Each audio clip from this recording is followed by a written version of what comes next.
जीवन में समय, परिस्थिति और स्थान बड़ी भूमिका अदा करते हैं। कई बार जो कुछ भी घटित होना होता है उसी के अनुरूप परिस्थितियां बनती चली जाती है। कलयुग में एक महान चक्रवर्ती सम्राट हुए और वह थे सम्राट विक्रमादित्य, जिनके नाम पर भारतवर्ष में विक्रम संवत की शुरुआत हुई। सम्राट विक्रमादित्य एक बहुत ही पराक्रमी, ज्ञानी, कुशल, प्रजापालक, पुण्य आत्मा, धर्मांग एवं परोपकारी राजा थे। राजा विक्रमादित्य अपनी प्रजा को पुत्र के समान प्यार करते थे तथा रात्रि में भेष बदलकर अपनी प्रजा की हालत और कुशल क्षेम जानने के लिए नगर भ्रमण हेतु निकल जाया करते थे। ऐसे ही एक बार राजा विक्रमादित्य भेष बदलकर आधी रात में नगर में भ्रमण करने के लिए निकले। भ्रमण करते करते कुछ समय व्यतीत हुआ। सम्राट विक्रमादित्य नगर के परिक्रमा वाले मार्ग से गुजर रहे थे। रास्ते के दूसरी ओर घना जंगल था। तभी राजा विक्रमादित्य ने अचानक ही देखा कि एक नौजवान लकड़हारा कंधे पर कुल्हाड़ी लिए हुए तेजी से जंगल में प्रवेश कर गया और लकड़ी काटने के लिए एक ऊंचे वृक्ष पर चढ़ गया। तब तुरंत ही राजा विक्रमादित्य ने देखा एक बहुत ही खतरनाक भालू दौड़ते हुए उस वृक्ष पर चढ़ने लगा। जिस वृक्ष पर वह नौजवान लकड़हारा लकड़ी काट रहा था। अरे यह कैसा दृश्य है! आखिर यह खतरनाक भालू उस लकड़हारे के पीछे क्यों पड़ा है? चुपचाप मैं देखता हूँ आखिर क्या होता है। यह तो बड़ा ही आश्चर्य है। अरे हट हट, जा जा जा, हट हट हट, मैं मार दूंगा तुझे। अभी लकड़हारे का पैर फिसल जाता है और वह जमीन पर गिरकर मर जाता है। राम राम राम, इस भालू के कारण तो यह लकड़हारा मारा गया। मुझे यह भी समझ में नहीं आ रहा है कि आधी रात को यह लकड़हारा जंगल में लकड़ियां काटने क्यों आया था। तभी राजा विक्रमादित्य देखते हैं वह भालू भी वृक्ष से नीचे उतरा और एक सुंदर लड़की में बदल गया। नहीं नहीं, यह कैसे हो सकता है? मुझे तो यकीन ही नहीं हो रहा है। आखिर यह भालू सुंदर लड़की में कैसे बदल सकता है? आखिर यह है कौन? इसके बारे में जानना ही पड़ेगा। राजा विक्रमादित्य यह सब कुछ देखकर आश्चर्यचकित हो रहे थे। यह भालू जो अब सुंदर युवती में बदल गया है, अब यह क्या करेगा? थोड़ी देर में राजा के दो सिपाही जो रात्रि के गश्त में थे वह भी उधर ही आ गए और संजोग से दोनों सिपाही सगे भाई थे। भैया, कितनी सुंदर लड़की बैठी है। मेरा मन कर रहा है कि मैं इससे विवाह कर लूं। बड़े भाई के होते हुए छोटे भाई कैसे विवाह कर सकता है? बड़ा होने के नाते पहले मैं इस लड़की से विवाह करूंगा। बड़े भैया, कोई जरूरी नहीं है कि आप बड़े हो तो कोई भी चीज पहले आपको ही मिलनी चाहिए। यह सुंदरी मुझे पसंद आई है। पहले मैंने इसे देखा है, इसलिए इसके साथ विवाह मैं ही करूंगा। नहीं नहीं, तू छोटा है। छोटे भाई का धर्म होता है कि वह बड़े भाई के आदेश का पालन करे। तू कैसा भाई है जो मेरी बातें नहीं सुन रहा है? ऐसा कहते हुए उन दोनों में विवाद शुरू हो गया। कुछ देर तक विवाद होता रहा। फिर बड़ा भाई बोला, भाई, हम तो व्यर्थ में ही झगड़ा कर रहे हैं। क्यों ना हम इस लड़की से ही पूछ लेते हैं कि वह किसके साथ विवाह करेगी, तुम्हारे साथ या फिर मेरे साथ। वह हम दोनों में से जिसे पसंद करेगी उसी के साथ विवाह हो जाएगा। हाँ बड़े भैया, यह आप ठीक कह रहे हैं। चलिए चलकर पूछ लेते हैं। वह किसके साथ विवाह करेगी। इस प्रकार आपस में निर्णय करके दोनों भाई उस लड़की के पास पहुंचे। बड़े भाई ने लड़की से पूछा, हे सुंदरी, आप कौन हो और यहाँ क्या कर रहे हो? मैं पास के गांव में रहती हूँ और मैं अपने पति के तलाश में निकली हूँ। तुम्हारा पति कहाँ है? तुम चाहो तो उसे ढूंढने में हम तुम्हारी सहायता कर सकते हैं। अभी तो मैं कुमारी हूँ, किसी योग वर की तलाश में निकली हूँ। हे सुंदरी, हम दोनों भाई भी अभी कुमारे हैं। यदि तुम चाहो तो हम में से किसी एक से विवाह कर सकते हो। मैं तुम दोनों में से किसी एक से विवाह कर लूंगी, लेकिन मेरी एक शर्त है। हाँ बताओ, आखिर क्या शर्त है तुम्हारी? तुम दोनों में से जो भी सबसे ज्यादा ताकतवर होगा उसी से मैं विवाह करूंगी। तो ठीक है, जरा ठहरना सुंदरी, मैं अभी अपनी श्रेष्ठता का परिचय तुम्हें देता हूँ। इतना सुनते ही दोनों भाई स्वयं को एक दूसरे से श्रेष्ठ सिद्ध करने की इच्छा रखते हुए आपस में ही युद्ध करने लगे। इस प्रकार तड़प तड़प कर दोनों भाई मृत्यु के गोद में सो गए। उनकी मृत्यु हो गई। उनकी मृत्यु के बाद वह लड़की दूसरी दिशा की ओर चली गई। अद्भुत, अविश्वसनीय है। यह कैसा आश्चर्य है? क्या यह सत्य है? मुझे तो विश्वास नहीं हो रहा है। अगर यह सत्य है तो मुझे इसका पीछा करना पड़ेगा और इसके बारे में मुझे सब कुछ जानना पड़ेगा। आखिर यह कौन है? इसका प्रयोजना क्या है? एक भालू को वृक्ष पर चढ़ना और फिर भालू से सुंदर युवती के रूप में बदलना, आखिर यह कैसे संभव हो सकता है? यह कैसी विचित्र घटना है। मैंने आज से पहले तो यह कभी भी नहीं देखा। मुझे इसका पीछा करना चाहिए। हाँ, इसका पीछा करना चाहिए। राजा विक्रमादित्य ने उस लड़की को पीछा किया और वह उस लड़की के पीछे पीछे छुपते छुपाते हुए चलने लगे। ऐसे विचित्र घटना देखकर राजा आश्चर्यचकित थे। राजा विक्रमादित्य को उस रसमय सुंदरी के विषय में जानने की बहुत जिज्ञासा थी। राम राम राम, यह लड़की तो नाग बन गई। आखिर यह रहस्य क्या है? कहीं मुझे कोई भ्रम तो नहीं है? नहीं नहीं, यह भ्रम नहीं हो सकता है। मैं अपनी आंखों से सत्य घटना देख रहा हूँ। वह जहरीला नाग बड़ी तेजी से आगे बढ़ने लगा। राजा भी उस नाग का पीछा कर रहे थे। कुछ दूर और पीछा करने के बाद वह जहरीला नाग एक नदी के किनारे पहुंच गया। अब तो सुबह भी हो गई, लेकिन यह रहस्य अभी तक खत्म क्यों नहीं हुआ? राजा को कोई देख ना ले, इसीलिए राजा वहीं पर एक झाड़ियों के पीछे छुपकर सब कुछ देख रहे थे। नदी के बीचों बीच एक नाव चल रही थी, जिसमें 4 लोग सवार थे।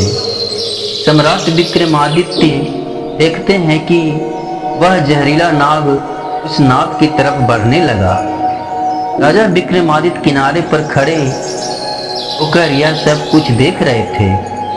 देखते ही देखते वह जहरीला नाग उस नाव में चढ़ गया और अरे देखो देखो, नाव में जहरीला नाग घुस आया है। भागो भागो, अगर इसने काट लिया तो हम सभी लोग मारे जाएंगे। भागो भागो भागो, हाँ भागो। इस जहरीले नाग पर नजर पड़ते ही नाव पर भगदड़ मच गई और सभी लोग अपनी जान बचाने के लिए नाव में बैठे हुए लोग नदी में छलांग लगा दी।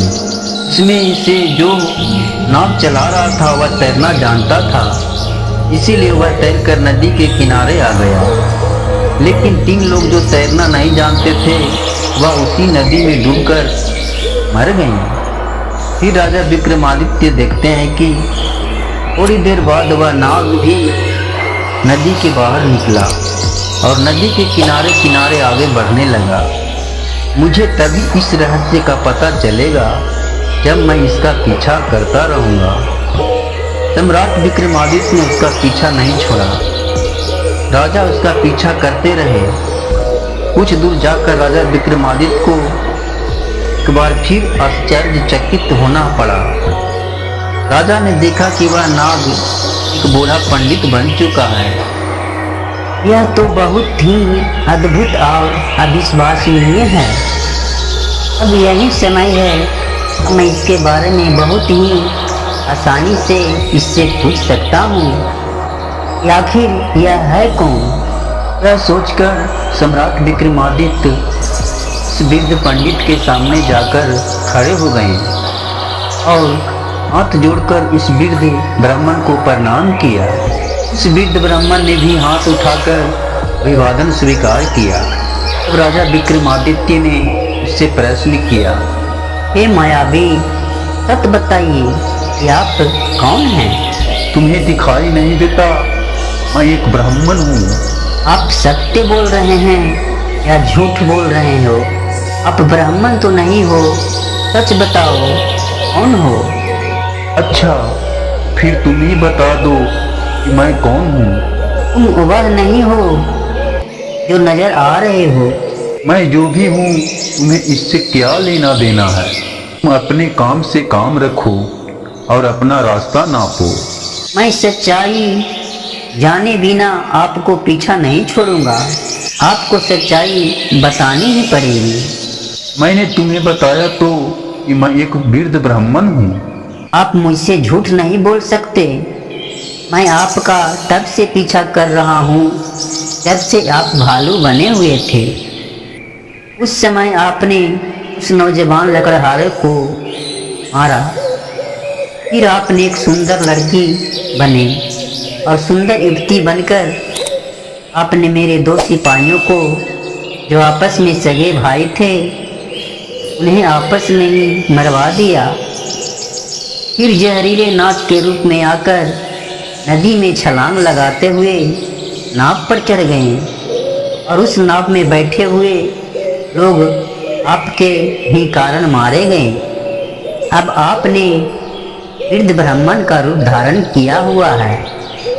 अब सीधी तरह सच सच बता दो कि आप कौन हो। यदि मैं तुम्हें न बताऊं तो? यह सुनकर राजा ने अपनी तलवार निकाल ली। फिर मरने के लिए तैयार हो जाओ। तुम जानते नहीं, यह राजा विक्रमादित्य की नगरी है और मैं राजा का वफादार नौकर हूँ। इस धर्मात्मा की नगरी में इतने लोगों की जान लेकर तुम जीवित नहीं बच सकते। अब मरने से पहले जल्दी यह बता दो कि तुम कौन हो। मुझे और धमकी?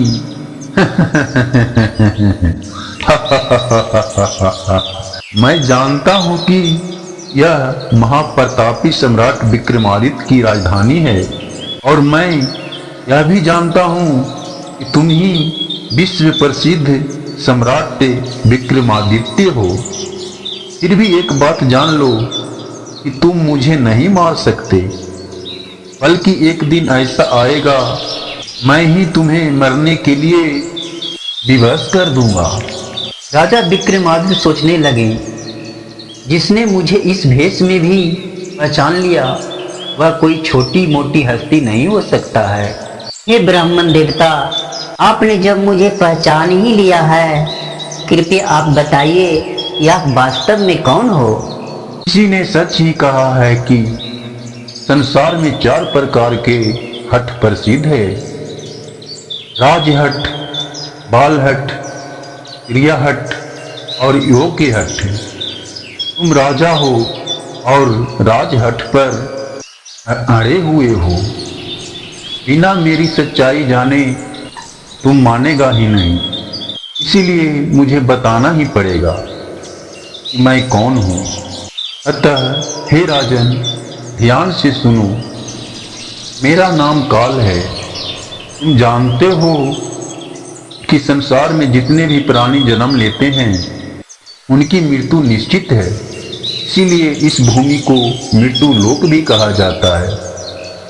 जब प्राणी माता के गर्भ में आता है तो उसके पूरे अंग बनने के बाद अर्थात पूरा शरीर बनने के बाद उसके अंदर आत्मा प्रवेश करती है, अतः वह सजीव हो उठता है।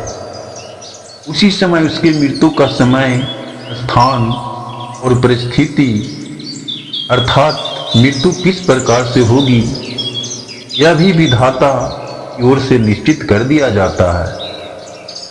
तो हे राजन, तुम यह भी जानते हो कि दुनिया के हर प्राणी के जन्म मरण के लेखा जोखा चित्रगुप्त के पास है।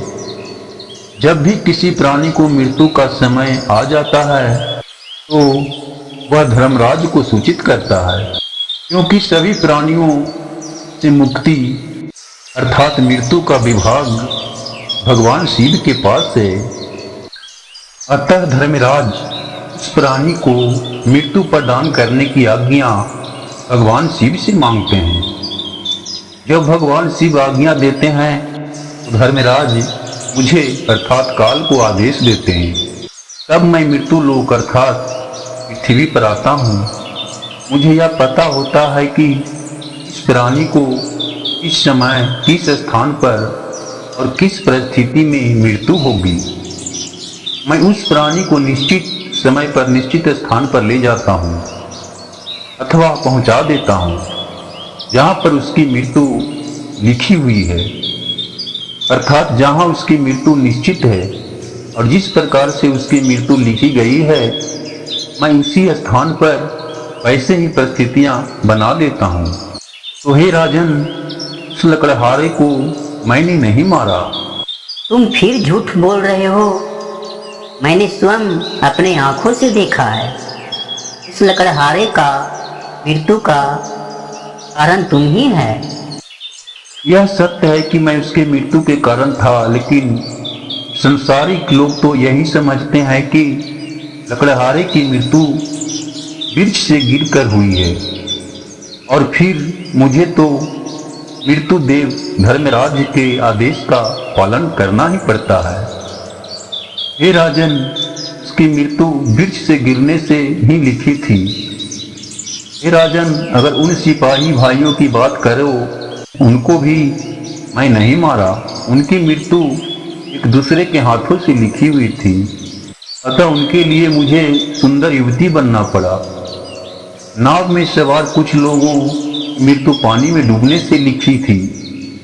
इसके लिए मुझे भयानक नाग का रूप धारण करना पड़ा। हे राजन, मुझे लगता है कि अब तो आप अच्छी तरह से समझ गए होंगे कि मैं कौन हूँ और आपकी नगरी में क्यों आया था, और यह भी समझ गए होंगे कि समय, स्थान और परिस्थिति की संसारिक प्राणी को जीवन में कितनी बड़ी भूमिका होती है। हे राजन, अब मैं चलता हूँ। रुकिए, हे कालदेव, आपने मुझे बहुत अच्छी जानकारी दी है, जिसके लिए मैं आपका बहुत आभारी हूँ। कृपया जाने से पहले मेरी एक प्रश्न का उत्तर देते जाइए। आप यह बताइए कि मेरी मृत्यु कब, किस स्थान पर और किस प्रकार से होगी। हे राजन, यदि मैंने पहले ही आपको मृत्यु का समय बता दिया तो इसी क्षण से आप चिंताग्रस्त हो जाएंगे, और आप तो जानते ही हो कि चिंता चिता के समान होती है। अभी तो आपको अपने शासन काल में बहुत से शुभ और जन कल्याण के कार्य करने हैं। और हे राजन, अगर मनुष्य अपने मृत्यु के बारे में जान ले तो अपना जीवन अच्छे से जी नहीं पाएगा, वह जीवन का आनंद नहीं ले पाएगा, वह अपनी मृत्यु की चिंता में ही खोया रहेगा और वह चिंतित रहेगा। इसीलिए मैं तुम्हें यह नहीं बता सकता कि तुम्हारी मृत्यु कब, कहाँ और कैसी होगी, लेकिन जो विधि का विधान है वह अटल है, उसे टाला नहीं जा सकता है। जो होना है वह तो होकर ही रहता है, चाहे कोई लाख चतुराई कर ले, लेकिन विधि का लेख नहीं मिटा सकता है। तो दोस्तों, आज के लिए बस इतना ही। धन्यवाद और नमो बुद्धाय।